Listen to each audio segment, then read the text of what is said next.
Father Ray, would you please introduce our seminarian and tell us what he'll be doing here at St. George's? Well, this is Kenny Pierce, and he is starting his seminary fieldwork here at St. George's in September, so just around the corner. And this is a 2-year project during your time at seminary.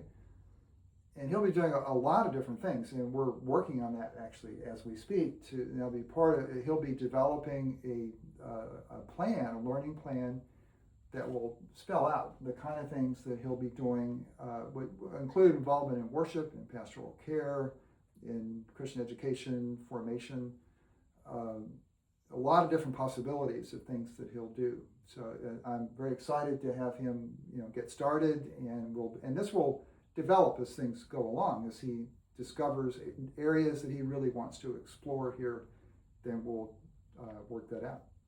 Well, that sounds really exciting. And Kenny, could you please tell us a little bit about yourself and where you are in your seminary journey? Sure.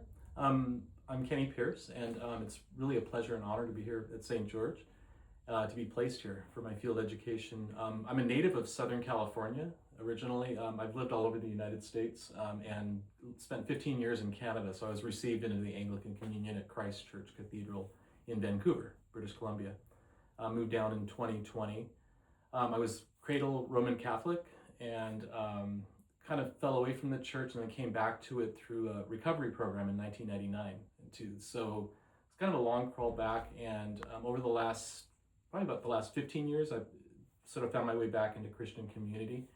I work as an IT manager for a charter school district by day, so my call to vocations is bivocational, which means that I plan to continue working and also step into ministry in the church as well. I've just started my seminary journey. We had an August intensive, and I'm at General Theological Seminary in New York City. So it's in a lovely part of the city called Chelsea.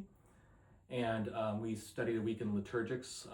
I'm back at seminary 3 times a year, and otherwise that's in August, January, and in May. Every year I'm there for a week each time, studying something intensive and comprehensive topically.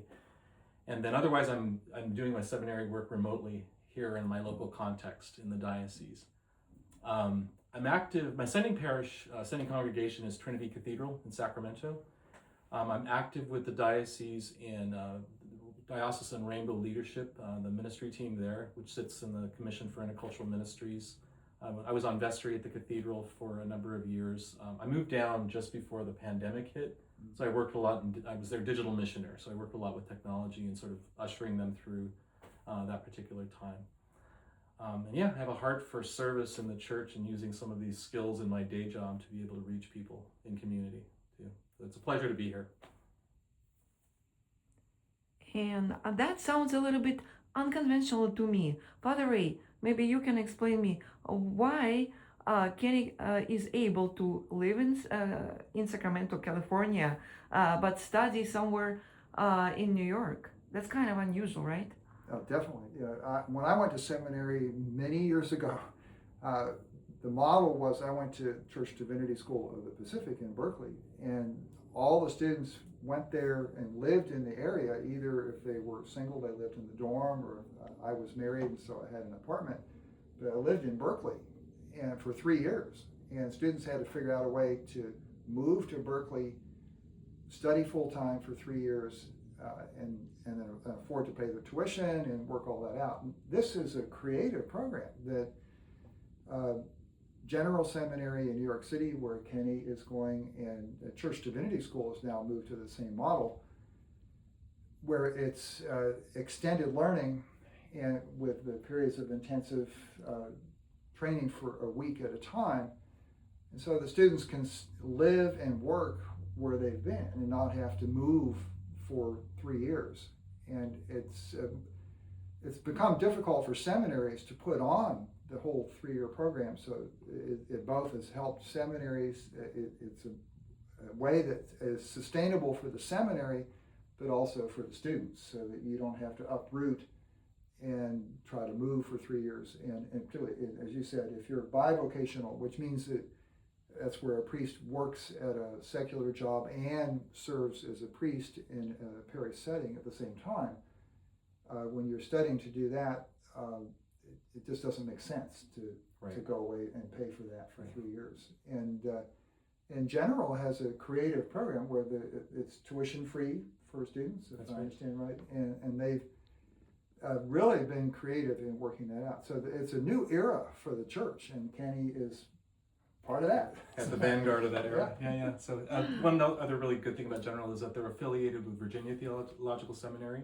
So we're able to enjoy the faculty complement at both campuses as well. So we have a number of VTS faculty that we're able to take their courses remotely. My January intensive will actually be in Alexandria, Virginia at VTS, and that'll be in preaching. So it's just the best of every world. We have access to the VTS library remotely as well. And I can stay in my local context. I don't have to leave, the people that I know. I'm able to be placed places like St. George here and do my field work. The model there at General 2 is it's a mentoring model that involves my supervising priest, Father Ray, and somebody who knows me well that's maybe in a secular position, my faculty advisor and supervisor, and then myself, and they meet with us, monthly throughout my journey here to check in and see how things are going in my local placement. So it's just a really innovative kind of way of doing seminary, I think. But no less rigorous, right? It's incredibly rigorous. I'm writing a theology of worship paper like as soon as I'm done here recording, so let's do this next week. So we have that rigor. Yeah, Kenny's amazing in this, that he is working full-time, going to seminary basically full-time, and doing field work here at St. George's. And so you've got a lot going on. Me too, yeah. And plus you are a newlywed. That's correct, yes. My husband Richard and I live in Rescue, and so we were married last September, but we just had our blessing of civil marriage at Trinity Folsom on July 12th. So that just happened as well. You came to a right church. He did, yeah. Yes. Yeah. He'll I think he'll be here maybe once a month. Just great. sort of Good. Wonderful. And when did you first think about ordained ministry as your vocation? Yeah, when I was 12 years old. Wow. Yes. It was A couple of years ago. Right, Yeah. it's been a while. I remember there's a story I told our commission on ministry, but when I was 12, I was making cookies with my mother, and and she knew I wanted to be a priest, and I was in the Catholic Church, and I was measuring cinnamon or something to put in the cookies, and I over measured, and I wanted to start over. I said, no, this is too much. I've done too much here. And she said, Kenny, if you're gonna want to be a priest, there are gonna be times when things don't measure within the lines, and you're gonna have to adjust, and that's okay. You don't need to start over, And so that was kind of a life lesson that I carried with me, from my youth.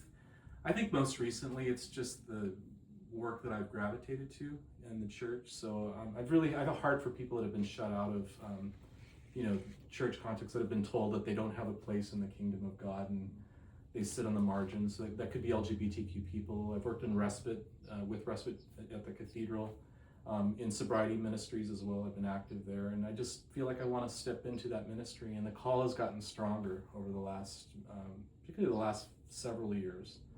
So I know Dean Matthew at the cathedral was developing a curacy program, and he developed a job description, I guess, for a curate, and he wanted me to review it. This is a few years ago, and but it was with an eye to are the digital aspects correct in here? But I was reading the whole thing, and I wasn't brave enough to answer it at the time, but later came back to him and said, I looked at that curacy, and I said, there was a big part of me that just said, why not me? Why can I not do this? And that was the beginning kind of when he, put me before the bishop in our Inquirers weekend, to sort of pursue more ordained ministry. He saw it long before I did, I guess.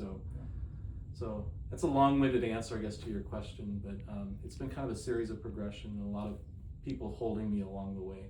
That sounds like a fascinating journey. Thank you. Actually. Yeah, Father Ray, and what can Kenny learn here that he cannot learn at the seminary classroom?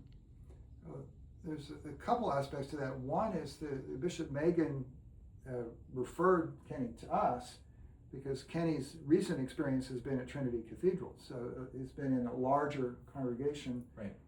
And the bishop wanted him to have experience in a smaller, vibrant, healthy congregation. So I'm glad that she identified St. George's as those. and so I think he can do hands-on ministry here. The seminary work is more theology, church history, more academically oriented, which is necessary. It's really important. And in the Episcopal Church, we really value that kind of academic training for clergy. So that's something we can't do. But what we can do here is he can be involved with the people of St. George's, experience and help lead our worship and education programs and fellowship programs, and be a part of all that, and and really get to do things and get feedback from the congregation and from me about things that he's learning and that are more on cutting edge for him, things that are really easy. Right. We're especially important here that if we just ask Kenny to do digital ministry, that wouldn't be a good use of his time. He already knows how to do that. So we're going to encourage him not to be, inexpensive help for that, but to do things that are new for him, and to have a chance to preach and to teach and to do pastoral work and things like that will really fill in a lot of the blanks that right. the seminary can't do. And particularly since the seminary itself is in New York City, this part of his education is even more important. Right. In fact, that's a stipulation of the mentoring model and program, is that we actually be placed in a very different context in the church than what we're used to in our Sunday congregations too. So for me, it's a gift and a blessing to be able to work in a smaller parish and smaller contexts, and to really learn and sort of grow in areas where I'm not strong. I've been doing tech for 30 years, but pastoral care is relatively new to me. For example. So that's what you expect to learn here, yeah? Yeah, it's the things that I'm not strong at. That's the whole point in being in your field placement. And every semester, every term, I have to define the goals for that particular semester that I want to grow in, and there's a list of objectives that General lays out for us too. So it's an exciting challenge. So the question for both of you: what do you both expect to do together? Look forward to doing together? Well, I think for me, I enjoy doing this kind of thing. I've done this several times in my ministry. I've worked with seminary students, and I find it stimulating, and it helps me kind of be more aware of what's going on in the seminary and the academic world, but also just personally. I enjoy Kenny. I think we'll have a good time working together. I've been a priest, I was adding it up, for almost 52 years. Right. So I've got a lot of experience. I think I can share, not that I've learned everything there is to learn, but I've got a lot of experience, and so that'll be fun. And I think Kenny will bring a fresh perspective to me and to the people of St. George's. So I think that there'll be a good mutual benefit in this. That's right. Yeah, and from my vantage point, I'm effectively an apprentice too. So I'm in the presence of this wellspring of wisdom and experience too. So this is just an enormous gift for me to work with Father Ray here at St. George as well too. So I'm very much looking forward to just not necessarily listening, because you want to roll up your sleeves and do the work that's needed and step into the needs, but just also listening and gathering the wisdom and whatnot too, as I sort of hopefully grow as I'm here. Wonderful. Thank you. And the last question comes from my intellectual companion from AI. So, what's about you, Kenny, that people at St. George's won't be able to think of just by looking at you? I'm biracial, actually. So my mother was Mexican, and I was raised in a Latino family. So I'm fluent in Spanish and English, and there are other things, but that's one that I don't think people with, Kenny Pierce doesn't sound like a Latino name and whatnot too, but on my mother's side, they didn't speak a lot of English. So I was raised speaking 2 languages and living in a very different culture than my paternal culture. And I've used that actually in my clinical pastoral education program at the cathedral, working with a lot of people who are unhoused or food insecure that come from Mexico or other parts of Latin America. Father Ray, did you know about that? Well, we've talked about it. I didn't know that right up front, but I think that's a great asset for Kenny and something he can bring to us here at St. George's, which is great. And I know will be a great benefit for him moving forward, once you're ordained, I know in our diocese, we really want to encourage ministry with Spanish-speaking people, and Right. and we don't have a lot of clergy who are bilingual the way Right. you are, so that's going to be a huge asset, and good thing, a great thing for you and for our diocese as well, and for us at St. George's. Well, gentlemen, thank you so much for this wonderful conversation. So we are looking forward to seeing you here often at St. George's. Thank you. Thank you.